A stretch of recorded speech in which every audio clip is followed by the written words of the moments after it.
ప్రస్తుతం మనతో కేశినేని చిన్ని ఉన్నారు. నిన్న సీఎం జగన్తో భేటీ తర్వాత ఆయన సోదరుడు కేశినేని నాని చేసినటువంటి వ్యాఖ్యలు మేము స్పందించాను సార్.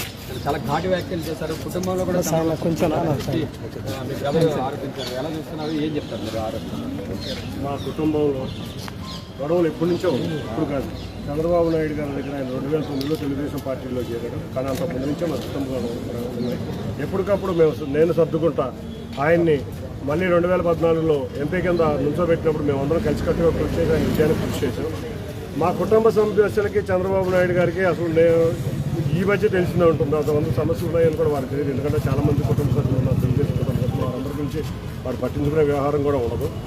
మరి ఆయన మొన్నటి వరకు జగన్ని విమర్శించి జగను అమరావతిని నాశనం చేశాడు, అత్యంత అవినీతిపరుడు, ఇటువంటి వ్యాఖ్యలు చేసిన వ్యక్తి ఇవాళ వెళ్ళి జగన్ పంచన చేసి చంద్రబాబు నాయుడు గారిని తిడుతున్నారు. మీరు చూసారు పోయినసారి కూడా ఆయన చిరంజీవి గారి పార్టీలోంచి తెలుగుదేశంకి వచ్చినప్పుడు చిరంజీవి గారిని కూడా అట్లాగే తిట్టి వచ్చారు. కానీ దీన్ని కుటుంబ సమస్యలు సాగుగా చూపిస్తున్నారు. ఇది కుటుంబ సమస్యలు సాగు కాదు. నేను ఏ రోజు కూడా ఇక్కడ ఎంపీ కింద నుంచుంటానని అనలేదు. నేనేదో కష్టకాలంలో ఆంధ్రప్రదేశ్ ప్రజలు ఇబ్బందుల్లో ఉన్నారు కరోనా తర్వాత. అందులో చంద్రబాబు నాయుడు గారు కూడా ముఖ్యమంత్రిగా లేరు.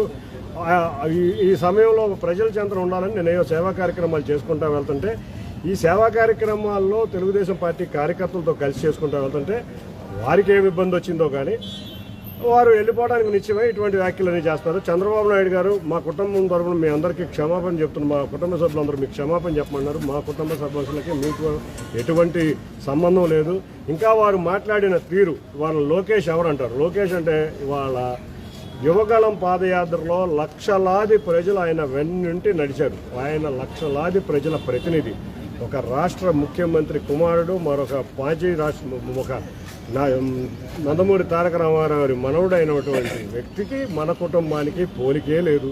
ఆయన స్థాయిని విమర్శించే అంటే టీడీపీని 60% ఖాళీ చేస్తానని చెప్పి ఖాళీ చేస్తానని కూడా కేసీఆర్ కామెంట్ చేశారు. ఎలా చూస్తారు? ఇద్దరు ముగ్గురు అనామకుల్ని తీసుకెళ్లగలరేమో కానీ తెలుగుదేశం కుటుంబం అంతా చిన్న చిన్న సమస్యలుగా కలిసికట్టుగా మాట్లాడుకున్నాం, కూర్చున్నాం. ఎవరూ కూడా టీడీపీని ఖాళీ చేయగలిగే స్థాయి నీకు లేదు. నువ్వే కాదు, జగన్ కాదు, రాజశేఖర రెడ్డి కాదు, ఇంకా మహామహులు వచ్చినా కూడా టీడీపీని ఖాళీ చేసే స్థాయి ఎవరిది కాదు. తెలుగుదేశం కార్యకర్తల బలమున్న పార్టీ, కార్యకర్తల పార్టీ. తెలుగుదేశం సైనికులందరూ లక్షల సంఖ్యలో పోరాటానికి రెడీగా ఉన్నారు. చంద్రబాబు నాయుడు గారిని ముఖ్యమంత్రిని చేసుకోవడానికి రెడీగా ఉన్నారు. తెలుగుదేశాన్ని ఖాళీ చేయడం నీ తరం కాదు, ఎవరి తరం కాదు. అటువంటి స్థాయి లేని మాటలు నువ్వు మాట్లాడి మరింత దిగజారిపోవద్దని కోరుకుంటున్నాను. సార్, అంటే రీసెంట్గా ఈ వివాదం పెద్దదవడానికి కానీ దీనికి కారణం కానీ అన్నదమ్ముల మధ్య ఉన్నటువంటి వివాదమే గత 2 ఏళ్లుగా తారాస్థాయికి చేరింది. దాంట్లో భాగంగానే నాని గారిని అధిష్టానం మిమ్మల్ని సపోర్ట్ చేయడం వల్ల ఆయన వెళ్ళిపోయారని చెప్పేసి కూడా మరొక వాదన ఉంది. ఎప్పుడు వివాదం జరిగింది? నేను ఈరోజు పార్టీ కార్యక్రమాల్లో పాల్గొన్నాను, నేను సేవా కార్యక్రమాల్లో పాల్గొంటున్నాను. అందరూ తెలుగుదేశం పార్టీ నాయకులు కార్యకర్తలతో కలిసి సేవా కార్యక్రమాల్లో చేస్తున్నాను. ఏ రోజు కూడా నేను ఎంపీ కింద నుంచుతానని అనలేదు. మరి ఆయనకి ఏమో ఇన్సెక్యూరిటీ ఉందో. ఆయన 2019 నుంచి గెలిచిన కాడి నుంచి చంద్రబాబు నాయుడు గారిని విమర్శించడం, లోకేష్ని విమర్శించడం, అందరినీ విమర్శించడం. ప్రతి ఒక్క నాయకుడు అంటే ఒకే ఒక్క నాయకుడితో నీకు స్వస్థ సంబంధాలు ఉన్నాయని చెప్పుకోగలిగిన నాయకుడే లేడు, కార్యకర్తే లేడు. ఇవాళ కార్యకర్త పార్టీ అందరు కార్యకర్తలు చెప్పక మనోభావాలు బాగా దెబ్బతిన్నాయి. మనం అక్కడ రేవంత్ రెడ్డి గారినో సీతక్కనో చూసి చాలా నేర్చుకోవాల్సిన విషయాలు ఉన్నాయి. మనం పార్టీ మారిపోవచ్చు, కానీ మనకి జన్మనిచ్చిన పార్టీ, మనని స్థాయి చేసిన పార్టీ యొక్క నాయకుడి గౌరవాన్ని భంగం కలగకుండా వెళ్ళాలి.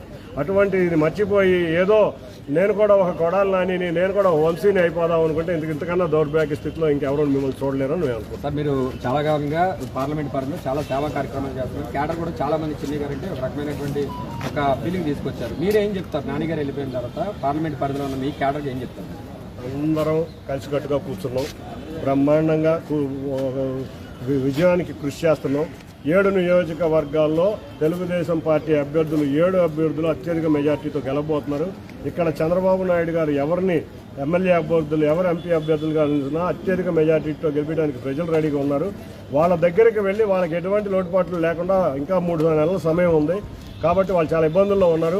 ఆ ఇబ్బందుల్లో మన చేతనైన సహాయం చేద్దామని కార్యకర్తలకి, నాయకులకి, అందరికీ కోరుకుంటున్నాం. మరి కొంతమంది అప్పుడే రాజీనామా బాధ పట్టారు. స్వామిదాస్ గారు నేను వెంటనే సోషల్ మీడియా ఫేస్బుక్లో పోస్ట్ పెట్టేశారు, న్యూ జర్నీ స్టార్ట్ పెట్టుకుని. ఇలాంటి నాయకులు ఇంకా చాలా మంది ఉన్నారని నాన్నగారు చెప్తున్నారు. చూద్దాం, చాలా మంది ఉన్నారా, ఎవరున్నారో లేరో మీరే చూద్దాం. స్వామిదాస్ గారి ఏం జరిగిందంటే 5 సార్లు ఎమ్మెల్యే ఇచ్చారు చంద్రబాబు గారు. వాళ్ళ ఆవిడకి జడ్పీ చైర్మన్ ఇచ్చారు.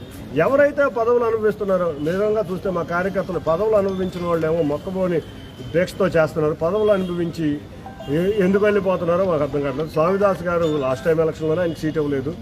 ఈసారి కూడా ఆయనకి సీట్ లేదని తెలిసి ఏదో వైసీపీ వాళ్ళు ఏదో సీట్ ఇస్తున్నారన్న ఆశతో వెళ్తున్నారు. కానీ ఆయనకి కూడా చంద్రబాబు నాయుడు గారిని అంటే బాగా ఇష్టం.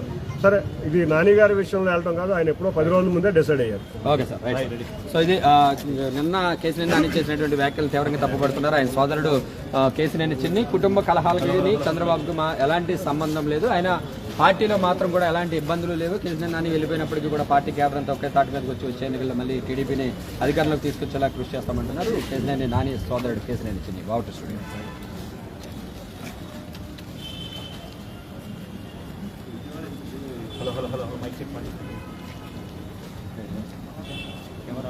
విజయవాడ టీడీపీ పాలిటిక్స్ హాట్గా మారాయి. విజయవాడ ఎంపీ కేసినేని నాని అలాగే ఆయన సోదరుడు కేసినేని చిన్ని వేదికగా రాజకీయాలు నడుస్తూ ఉన్నాయి. ఈ నేపథ్యంలో నిన్న కేసినేని నాని సీఎం జగన్ ని కలవడం, త్వరలో వైఎస్ఆర్సీపీలో చేరుతున్నారంటూ కూడా ప్రచారం జరుగుతుంది. అదే సందర్భంలో చంద్రబాబుపై, లోకేష్ పై కేసినేని నాని తీవ్ర విమర్శలు చేశారు. ఈ నేపథ్యంలో ఈ అంశాలపై మాట్లాడడానికి కేసినేని నాని సోదరుడు చిన్ని ఉన్నారు. ఒకసారి ఆయనతో మాట్లాడదాం. ఏంటి సార్, కేసినేని కుటుంబంలో చంద్రబాబు, లోకేష్ పెట్టారా? సోదరుడు ఆ కామెంట్ ఆ వ్యాఖ్యలు ఒక దురదృష్టకరమైన వ్యాఖ్యలు. ఎందుకంటే ఆయన తెలుగుదేశంలోకి వచ్చిందే 2009లో. మాకు గొడవలు అంతకుముందు 9 సంవత్సరాల నుంచి గొడవలు ఉన్నాయి. ఎన్నో కేసులు కూడా అయినాయి. ఆ సమయంలో బస్సులు ఇద్దరు నడిపేటప్పుడు ఆ సమస్యల్లో ఆయన 2009లో తెలుగుదేశంలోకి వచ్చినప్పుడు మంచి అభిప్రాయం తీసుకున్నారని కూడా నేను కూడా కాంప్రమైజ్ అయ్యి వచ్చి ఆయనకి సపోర్ట్ చేసి 2013లో ఆయన వెన్నంటే ఉండి గెలిపించాను. చంద్రబాబు నాయుడు గారు సమస్యలు తెచ్చారంటే 2009 ముందు ఈయన చంద్రబాబు నాయుడు గారు ఎవరో తెలియదు, ఈయనేదో తెలియదు. తర్వాత కూడా 2014లో గెలిచడంగానే మళ్ళీ గొడవలు మొదలు పెట్టారు. నేను ఏ రోజు కూడా విజయవాడలో నేను వెళ్ళిపోయాను. చంద్రబాబు నాయుడు గారిని కూడా 2014లో అధికారం వచ్చినా కలవలేదు. 2019లో అధికారం పోయినాక రాష్ట్ర ప్రజలు ఇబ్బందుల్లో ఉన్నారు, సేవా కార్యక్రమాలు చేద్దాం. అంతలో ముఖ్యమంత్రిగా చంద్రబాబు నాయుడు గారు కూడా లేరు. కష్టకాలంలో రాష్ట్రం ఉంది, ఎంతో కొంత మన ప్రజలకు సేవ చేసుకుందాం అనే ఉద్దేశంతో వచ్చి నేను సేవా కార్యక్రమాలు చేస్తున్నాను. దాన్ని ఇన్సెక్యూరిటీగా ఫీల్ అయ్యి ఏదో తలుచుకుంటే నేను భావించలేదు. ఆయన 2019 నుంచి కూడా మీరు చూస్తే 2014లో కూడా ఒక దురదృష్టమైన సంఘటన జరిగింది. నేను బస్సు వ్యాపారంలో లాస్ వచ్చి ఆయన ఆపేస్తా, అక్కడ ఒక పెద్ద గొడవ జరిగింది. ఆ గొడవప్పుడు కూడా చంద్రబాబు నాయుడు గారు ఆయన్ని అయినా కూడా 2019లో మళ్ళీ ఆయనకే సీట్ ఇచ్చి గెలిపించారు. కాబట్టి మా ఇద్దరి విషయంలో చంద్రబాబు నాయుడు గారిది ఏమీ లేదు. మా కుటుంబ వ్యవహారాలు ఎప్పటి నుంచో ఉన్నాయి. కాబట్టి మా కుటుంబ సభ్యులందరూ కూడా ఒకటే కోరుకుంటున్నారు, నన్ను చెప్పమన్నారు సార్కి, సార్ మా కుటుంబం వల్ల మీకు ఇటువంటి అపవాదు రావడం మా అందరికీ దురదృష్టకరం. మేమందరం కలిసికట్టుగా ఉన్నాం, ఏదో ఒకళ్ళిద్దరు లేకపోయినా మేమందరం కలిసికట్టుగా ఉన్నాం. మీకు క్షమాపణ కోరుకుంటాం మా కుటుంబం తరఫున. మా కుటుంబం ఉన్న గొడవల్ని ఎవరో ఏదో రాద్ధాంతం చేసింది కాదు. 2019 ఎలక్షన్ తర్వాత ప్రతి నిత్యం చంద్రబాబు నాయుడు గారిని విమర్శించడం, నేను విజయవాడ నాదంటూ, నేను విజయవాడ డిక్టేటర్ అంటూ, లేకపోతే నా స్థాయి రతన్ టాటా స్థాయి, లేకపోతే నా స్థాయి మోడీ స్థాయి అని అంటూ ఒక్క విషయం చెబుతున్న ప్రజలందరికీ, మన స్థాయిని నిర్ణయించేది ప్రజలు. మనం డబ్బా కొట్టుకుంటాం గొప్ప విషయం కాదు. మన స్థాయి ఏంటనేది ప్రజలు నిర్ణయించాలి. మీ స్థాయి ఏంటనేది నిన్న సాయంత్రంలోనే ప్రజలకు అందరికీ అర్థమైపోయింది. మీరు గత 4 సంవత్సరాల నుంచి చేసుకుంటున్న చీకటి ఒప్పందాలు నిన్న బహిర్గతం అయ్యాయి. కాబట్టి మీరు ప్రజల ముందు దోషిగా నిలబడ్డారు, అంతేగాని దీన్ని వక్ర భాష్యం చెప్పొద్దు. చంద్రబాబు నాయుడు గారు గొడవలు పెట్టారని మీ నాయకుడు తన సొంత కుటుంబంలోనే హత్యలు చేసేవాడి దగ్గరికి వెళ్ళావు. నువ్వు ఇటువంటి వ్యక్తుల దగ్గరికి వెళ్ళి నీ వ్యక్తిత్వాన్ని కూడా పోగొట్టుకున్నావని మా కుటుంబ సభ్యులు అందరి ఆవేదన. సార్, ప్రధానంగా ఆస్తులు బస్సులు సబ్జెక్ట్ వచ్చింది కాబట్టి దానికి రిలేటెడ్గా చంద్రబాబు టీడీపీ వల్లే కేసినేని ట్రావెల్స్ అమ్ముకోవాల్సి వచ్చింది. దాదాపు 2000 కోట్లు నష్టం వచ్చిందంటూ మీ సోదరుడు కామెంట్ చేశారు. 2000 కోట్లు ఏ వ్యాపారం ఉందండి 2000 కోట్లు చేయడానికి? అసలు బస్సులన్నీ కలిపితే కూడా 150 కోట్లు చేయండి. 2000 కోట్ల వ్యాపారం. అందులో మీరు 2014 ఎలక్షన్ ఎఫిడవిట్ చూస్తే అప్పటికే ఫైనాన్షియల్ బస్సులు సీజ్ చేసిన ఈ కేసులు రన్ అవుతున్నాయి. 2019 ఎఫిడవిట్ చూడండి, ఎలక్షన్ ఎఫిడవిట్. 2014 ఎఫిడవిట్ చూడండి. 2014లోనే కూడా ఈయనకు ఆర్థిక పరిస్థితి బాగోలేదు.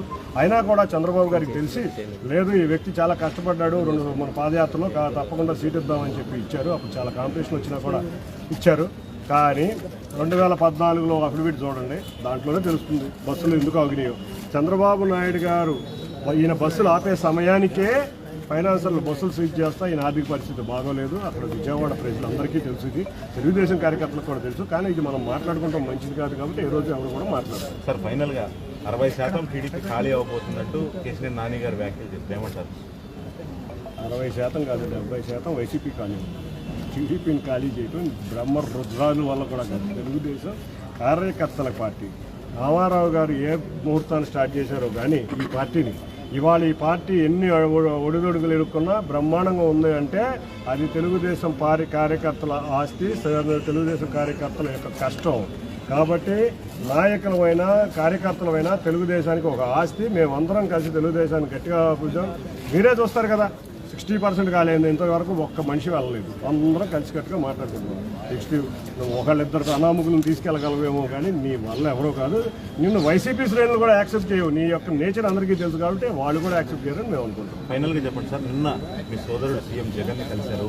త్వరలో విశాఖ ఎంపీ విజయవాడ ఎంపీగా వైఎస్ఆర్సీపీ నుంచి పోటీ చేసే అవకాశం.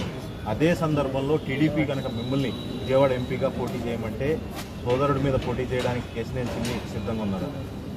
ముందు తెలుగుదేశం అధిష్టానం తీసుకోవాల్సిన నిర్ణయం. ఇక్కడ ఏ కార్యకర్తని, నాయకుడినే కాదు, ఏ కార్యకర్తను నుంచోబెట్టినా తెలుగుదేశం సీట్లో విజయవాడ పార్లమెంట్ పరిధిలో తెలుగుదేశం అభ్యర్థి 1,50,000 ఓట్ల మెజార్టీగా గెలిచిపోతున్నారు.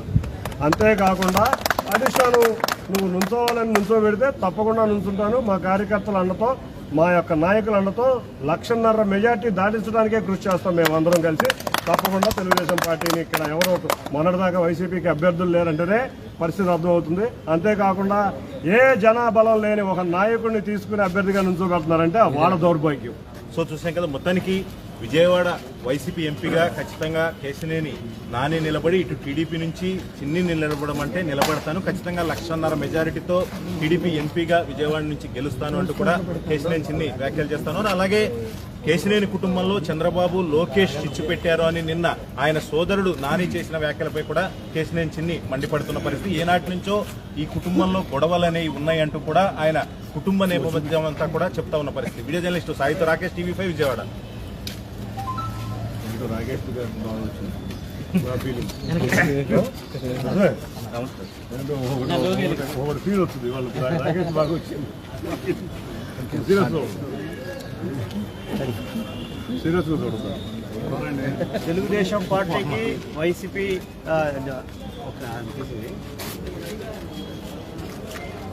తెలుగుదేశం పార్టీకి పార్లమెంట్ సభ్యత్వానికి రాజీనామా చేసి వైసీపీలో జాయిన్ అయ్యారు విజయవాడ పార్లమెంట్ సభ్యుడు కేసీఆర్ నాని. ఈ సందర్భంగా అనేక వ్యాఖ్యలు కుటుంబ పరంగా అదేవిధంగా పార్టీ పరంగా అనేక వ్యాఖ్యలు చేశారు. వీటి మీద స్పందించడానికి మన దగ్గర ఆయన సోదరుడు కేసీఆర్ చిన్ని మన దగ్గర ఉన్నారు. సార్, ఏంటి మీ సోదరులు విజయవాడ పార్లమెంట్ సభ్యులు నిన్న చాలా తీవ్రమైన వ్యాఖ్యలు చేశారు, ఎలా స్పందించారు? మీరే చూశారు, చంద్రబాబు నాయుడు గారు మా కుటుంబానికి 2 సార్లు ఎంపీ పదవి ఇచ్చారు. అంతేకాకుండా మేము కోరుకునే విధంగానే మేయర్ అభ్యర్థిగా కూడా శాతం ప్రకటించారు. ఎవరు కానీ మేయర్ గెలిచుంటే ఆ రోజు మేయర్ అయ్యేది. ఆయన మా కుటుంబాన్ని చూసిన దానికి మేమందరం ముందుగా కృతజ్ఞతతో ఉండాలి. మేమందరం కృతజ్ఞతలు. అంతేకాకుండా మా కుటుంబ సమస్యలు మాకు ఈయన 2009లో తెలుగుదేశంలో చేరారు. 2000 నుంచి మాకు ఆ కుటుంబ సమస్యలు ఉంటానే ఉన్నాయి.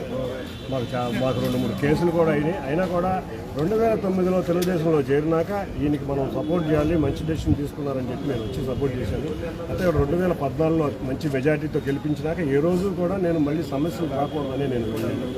కానీ 2019 సమయంలో చంద్రబాబు నాయుడు గారు ఓడిపోయినాక కరోనా సమస్య వల్ల రాష్ట్రం చాలా ఇబ్బందుల్లో ఉంది. ప్రజలకు ఏదో సేవ చేద్దామనే కార్యక్రమంతో నందమూరి తారక రామారావు గారి జయంతి సందర్భాలతో కూడా ప్రజాసేవా కార్యక్రమాల్లో నేను నిమగ్నమై ఉన్నాను. ఏ రోజు కూడా నేను ఎంపీ అభ్యర్థులని చెప్పలేదు, లేకపోతే తెలుగుదేశం అధిష్టానం ఏ రోజు నన్ను నుంచుంటున్నారని కూడా ఎక్కడా చెప్పలేదు. కానీ ఆయన మీరు చూస్తే నేను రాకముందు నుంచి, నేను వచ్చి 2020-21లో వచ్చాము కదా, 2019 నుంచి 20లో చంద్రబాబు నాయుడు గారి మీద దారుణమైన వ్యాఖ్యలు చేయడం జరిగింది. మీరు చూస్తే లోపల బయట అందులో ఇన్నర్ సర్కిల్లో కూడా రకరకాల వ్యాఖ్యలు చేస్తున్నారని తెలిసింది. అయినా కూడా కార్యకర్తలు పాపం ఓపికగా భరించారు. ఇటువంటి ఆయన ఏదో మైండ్లో ఉండి వెళ్ళిపోదామనే ఉద్దేశంతో అటు నుంచి 2019 నుంచి చేస్తున్నారు. కానీ చంద్రబాబు నాయుడు గారు నిరంతరం ఆయన్ని కాపాడుకుంటూనే ఉన్నారు. అటువంటి వ్యక్తి మనకి చాలా దురదృష్టకరం. అటువంటి వ్యక్తిని మనం విమర్శించడం అంటే మనం మా కుటుంబ సభ్యులు తరపున వారికి క్షమాపణలు చెప్పుకుంటున్నాం. సార్, మా కుటుంబం వల్ల మీకు వచ్చిన ఈ ఇబ్బంది మా కుటుంబ సభ్యులందరూ మీకు చెప్పమంటున్నారు. సారీ, మా కుటుంబ వ్యవహారాలు పార్టీ వ్యవహారాల్లో తీసుకొచ్చి ఒక అనైతిక వ్యవహారం చేయబోతున్నారు. ఇటువంటి చేసినందుకు సారీ తెలుపుకుంటున్నాం చంద్రబాబు. ఇప్పుడు ఆయన టీడీపీలో ఉండటం వల్ల అటు పార్టీ పరంగా ఇటు కుటుంబ పరంగా అన్ని రకాలుగా నష్టపోయాను, ఆస్తుల పరంగా అని చెప్పేసి కుటుంబానికి 2 సార్లు ఎంపీ పంపించారు, వారి కూతురికి మేయర్ అభ్యర్థిగా వచ్చారు. ఏం నష్టపోయారండి? ఇక్కడ 300 మంది కార్యకర్తలు పదవులు లేక రాత్రులు అనక పగలనక పార్టీ కోసం కష్టపడుతుంటే మేమేం లాస్ అయ్యామో మాకు అర్థం కావట్లేదు. 2000 కోట్ల రూపాయలు నేను నష్టపోయాను తెలుగుదేశం పార్టీలో 2000 కోట్ల రూపాయల వ్యాపారం చేసే సంస్థ ఏదన్నా విజయవాడలో ఉందంటే ఏదో 2-3 సంస్థలు ఉంటాయి.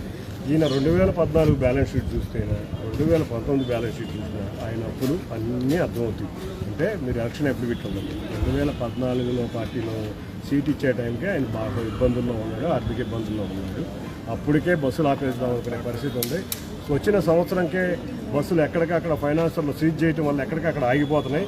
కాబట్టి ఆ ఒక వంక తీసుకుని తోటి ఆపరేటర్లు బస్సులు తిప్పకూడదు, వాళ్ళ కేసులు రాయాలని ట్రాన్స్పోర్ట్ కమిషనర్ కోరిన పిదప వారు నిరాకరించిన సందర్భంగా, అంటే ఒక ట్రేడును చంపేయాలని అనుకున్నారు ఆయన.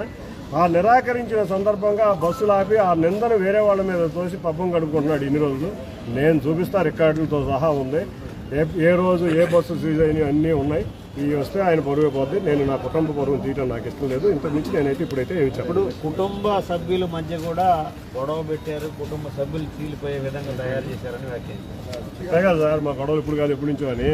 అసలు అందుకు కూడా చెప్తున్నా, 2019లో నేను రాకముందు నుంచే చంద్రబాబు నాయుడు గారిని విమర్శిస్తున్నాడు ఆయన. మీరు తెలుసు, మిమ్మల్ని కూడా విమర్శించారు జర్నలిస్ట్ సోదరులని. చూస్తే పాపం నందిగామ ప్రాంతంలో మీ శాలరీలు ఎంత ఉంటుందో తెలియదు.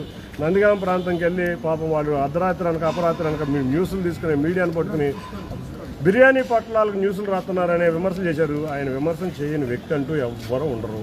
కాబట్టి ఆయన తత్వం అది. నేను స్ట్రైట్ అంటాడు, ఏంటి స్ట్రైట్ మాకు అర్థం కాదు. అందరినీ అవుట్ ఆఫ్ ది రికార్డ్ విమర్శలు చేయటం, ఎవరిని కూడా పచ్చగా చూడలేకపోవడం ఆయన యొక్క నైజం.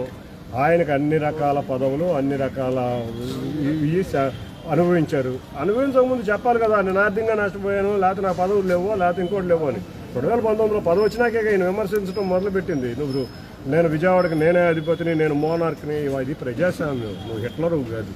ఇక్కడ ప్రజాస్వామ్యం, అందులో తెలుగుదేశం పార్టీ కార్యకర్తలు ఉన్నారు. కార్యకర్తలు మనోభావాలను దెబ్బతీసావు. అటువంటి దెబ్బతీసే కార్యక్రమం మళ్ళీ చేయొద్దని, ఈసారి చేస్తే తెలుగుదేశం కుటుంబం కార్యకర్తలు ఊరుకోరని హెచ్చరిస్తున్నారు. ఇప్పుడు తెలుగుదేశం పార్టీ నుంచి ఆయన వైసీపీలోకి వెళ్ళిన నేపథ్యంలో 60% విజయవాడ పార్లమెంటులో 60% టీడీపీ ఖాళీ అవుతున్నారు. విచారగా నిన్న వాళ్ళ మొన్న ఆఫీస్లో ఒక్కరు లేరు. ఇంకా దీనికి ఇంతకన్నా దౌర్భాగ్యం ఏ నాయకుడికి లేదు. మొన్న ఎప్పుడో చూశాను అక్కడెక్కడో మల్లాది విష్ణు గారికి సీట్ ఇవ్వలేదని కార్యకర్త లేక కార్పొరేటర్లు ధర్నా చేశారు. ఈయన ఆఫీసు ముందు ఒకడు వెళ్ళి కూర్చుని రోజు సీటు కావాలని అడిగినోడే లేడు. అంటే అది మన దౌర్భాగ్య పరిస్థితి. 60% కాదు, 2-3 అనామకులను తీసుకెళ్ళగలనే కానీ తెలుగుదేశంలో నుంచి వెళ్ళే నాయకులు లేరు. అంత పటిష్టంగా ఉంది. ఎవరైనా తెలుగుదేశం అభ్యర్థి ఏ కార్యకర్తల నుంచున్నా 1,50,000 మెజార్టీతో ఇవాళ తెలుగుదేశం ఇక్కడ విజయం సాధించబోతుంది. ఇప్పుడు కేసీఆర్ సింగిల్ గారిని విజయవాడ పార్లమెంట్ అభ్యర్థిగా టీడీపీ ఎప్పుడు ప్రకటించబోతుంది?